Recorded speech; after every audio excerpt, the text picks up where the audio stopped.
CM updates.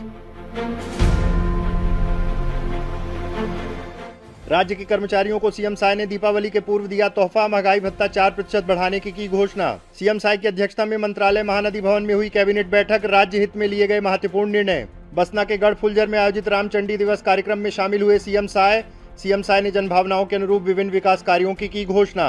राजधानी रायपुर में 27वें Akhil Bharatiya one खेलकूद महोत्सव के उद्घाटन समारोह में शामिल हुए सीएम साय। 16 से 20 अक्टूबर तक होगा आयोजन। सीएम साय की उपस्थिति में छत्तीसगढ़ के तकनीकी शिक्षा विभाग और आई हब गुजरात के बीच हुआ महत्वपूर्ण समझौता। सीएम साय ने कहा, यह समझौता राज्य में स्टार्टअप और नवाचार की दिशा में एक नए युग की करेगा शुरुआत। खबरें विस्तार से। आज मुख्यमंत्री श्री विष्णुदेव साय ने राज्य के कर्मचारियों को दीपावली के पूर्व बड़ा तोहफा दिया है। सीएम साय ने महंगाई भत्ता 4% बढ़ाए जाने की घोषणा की है। राज्य के कर्मचारियों को महंगाई भत्ते का लाभ 1 अक्टूबर से मिलेगा। और आज एक बड़ा गौरव का विषय है कि हमारी सरकार ने निर्णय लिया है जिससे जो राज्य के कर्मचारी हैं, दीपावली सामने आ रहा है तो राज्य के कर्मचारियों को अभी जो 40% उनको डीए मिल रहा है, तो हम लोग केंद्र के समान करते हुए उनको 4% उनका डीए बढ़ा रहे हैं।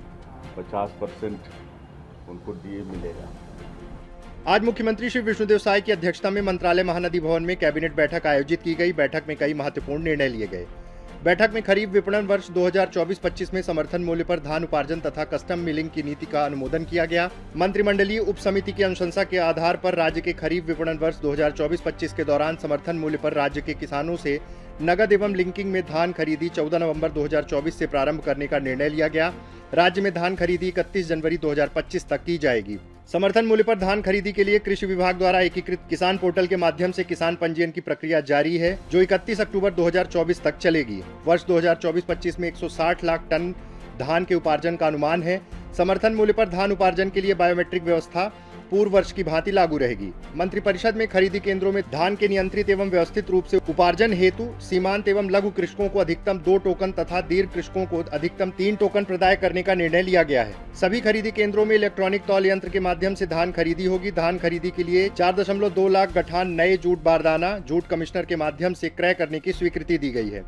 धान खरीदी के लिए कुल 8 लाख गठान बारदानों की जरूरत होगी। मंत्रिपरिषद की बैठक में खरीफ विपणन वर्ष 2023-24 में सहकारी समितियों में कार्यरत डाटा एंट्री ऑपरेटरों को 18,420 रुपए प्रतिमाह के मान से कुल 12 माह का मानदेय भुगतान का निर्णय लिया गया। इस पर कुल 60 करोड़ 54 लाख रुपए का व्ययभार आएगा, जिसके भुगतान के लिए पूर्व वर्षों की भांति राशि मार्कफेड को प्रदान की जाएगी। मंत्रिपरिषद की बैठक में विशुद्ध रूप से राजनीतिक आंदोलनों से संबंधित प्रकरणों को जनहित में न्यायालय से वापस लिए जाने के संबंध में गठित मंत्रिपरिषद की उप समिति द्वारा अनुशंसित 49 प्रकरणों को माननीय न्यायालय से वापस किए जाने का निर्णय लिया गया है।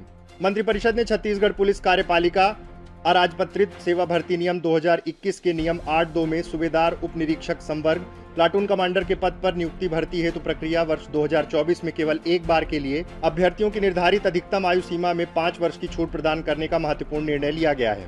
सभी छूटों को मिलाकर अधिकतम आयु वर्ष 45 वर्ष से अधिक नहीं होगी। राज्य के सभी ग्राम पंचायतों के प्रत्येक घर में स्वच्छ पेयजल की आपूर्ति सुनिश्चित करने हेतु छत्तीसगढ़ ग्रामीण पेयजल संचालन एवं संधारण नियम 2024 के प्रारूप का अनुमोदन किया गया, जिसके तहत पंचायत की सामान्य प्रशासन समिति अपने दायित्वों के साथ साथ ग्रामीण पेयजल व्यवस्था के संचालन एवं संधारण का कार्य भी देखेगी। ग्राम सभा के अनुमोदन से जल प्रभार का निर्धारण के अलावा नए कनेक्शन का निर्णय, वित्तीय प्रबंधन, मरम्मत, पेयजल गुणवत्ता का निर्धारण एवं शिकायतों का निराकरण करेगी। दिवंगत शिक्षक पंचायत संवर्ग के कर्मचारियों की अनुकंपा हेतु पात्र आश्रितों को अनुकंपा नियुक्ति प्रदान करने का महत्वपूर्ण निर्णय लिया गया।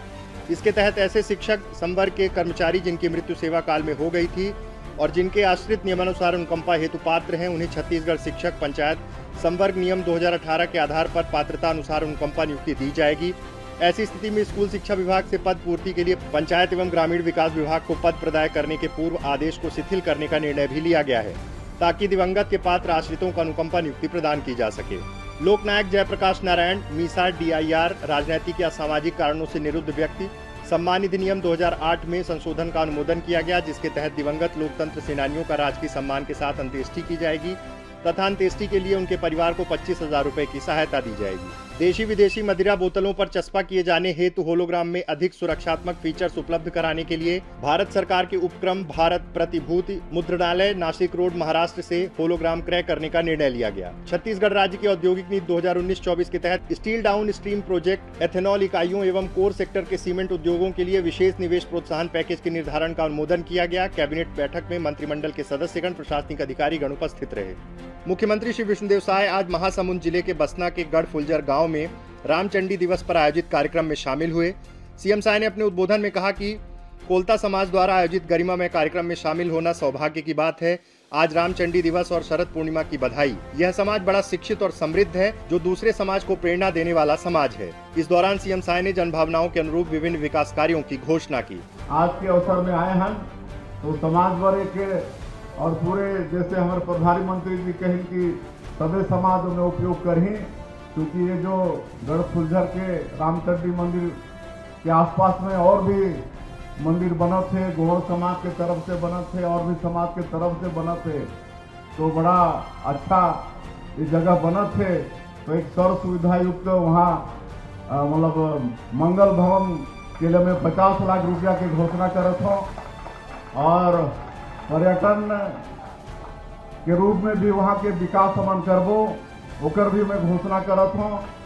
और एक जो रोड के बात हुई से जो उड़ीसा के बॉर्डर है, तो रोड ला भी हमन देखवा लेबो, ओकर भी हमन निर्माण करबो।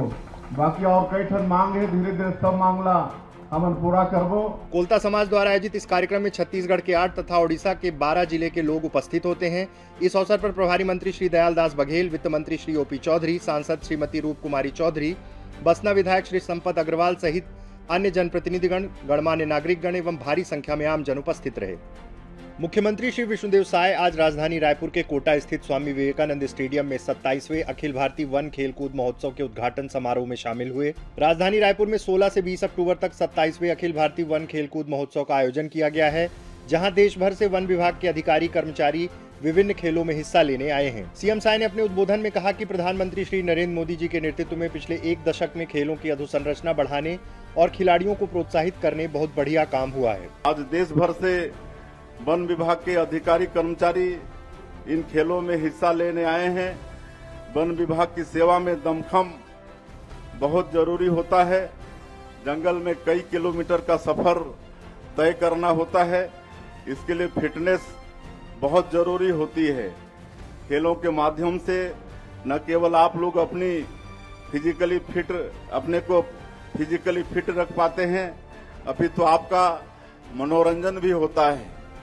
हाल ही में पेरिस ओलंपिक और पैरालंपिक खेलों में जिस तरह से हमारे देश के खिलाड़ियों ने शानदार प्रदर्शन किया है, उससे खेलों के क्षेत्र में देश का उज्जवल भविष्य साफ नजर आता है।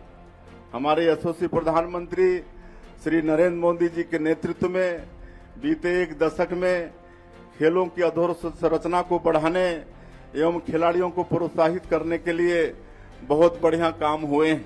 सीएम साय ने देश के विभिन्न राज्य से आए खिलाड़ियों का छत्तीसगढ़ में स्वागत किया। विभिन्न राज्य से आई टीमों के खिलाड़ियों ने मार्च पास्ट किया।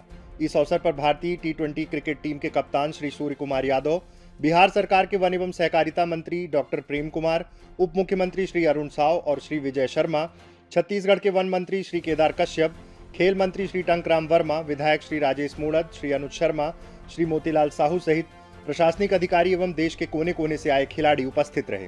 देखिए, छत्तीसगढ़ के लिए बड़ा सौभाग्य का विषय है कि वन विभाग का 27वां खेलकूद प्रतियोगिता यहाँ पर संपन्न होने जा रहा है। और इसके लिए पहले तो मैं भारत सरकार वन विभाग का और माननीय मंत्री श्री भूपेंद्र यादव जी का बहुत धन्यवाद करना चाहूँगा, जिन्होंने हमारे छत्तीसगढ़ को इस प्रतियोगिता के लिए चुना। और यहाँ बहुत अच्छी तैयारी यहाँ पर हुई है। इसके लिए हमारे प्रदेश के वन और जलवायु परिवर्तन मंत्री जो युवा भी हैं और जवान भी हैं, केदार कश्यप जी को और उनकी पूरी टीम को हम धन्यवाद देना चाहेंगे कि बड़ी अच्छी तैयारी किए हैं। और इस प्रतियोगिता में देश के सभी प्रदेशों से और केंद्र शासित प्रदेश हैं, सभी जगह से हमारे वन विभाग के खिलाड़ी यहाँ पर आए हैं और उनका भी स्वागत है इस छत्तीसगढ़ की धरती में। और ये कामना है कि ये 5 दिन का ये खेलकूद का आयोजन है, ये निर्विघ्न रूप से संपन्न हो और सभी लोग यहाँ से छत्तीसगढ़ की अच्छी याद लेकर वापस जाएं। मुख्यमंत्री श्री विष्णुदेव साय की उपस्थिति में छत्तीसगढ़ के तकनीकी शिक्षा विभाग और आई हब गुजरात के बीच आज एक महत्वपूर्ण समझौते पर हस्ताक्षर हुए। इस अवसर पर मुख्यमंत्री श्री विष्णुदेव साय ने नवाचार और उद्यमिता को प्रोत्साहित करने की दिशा में इस साझेदारी को एक ऐतिहासिक कदम बताया। मुख्यमंत्री श्री साय ने आई हब गुजरात के सफल मॉडल की सराहना करते हुए कहा कि यह समझौता राज्य में स्टार्टअप और नवाचार की दिशा में एक नए युग की शुरुआत करेगा। आई हब गुजरात ने हजारों युवाओं के विचारों को व्यावसायिक उत्पादों में बदलने में महत्वपूर्ण भूमिका निभाई है। एमओयू पर छत्तीसगढ़ के तकनीकी शिक्षा एवं रोजगार सचिव डॉक्टर एस भारतीदासन और गुजरात सरकार के तकनीकी शिक्षा आयुक्त श्री बच्चा निधि पाणी ने हस्ताक्षर किए। इस अवसर पर मंत्रिमंडल के सदस्यगण एवं प्रशासनिक अधिकारी मौजूद रहे।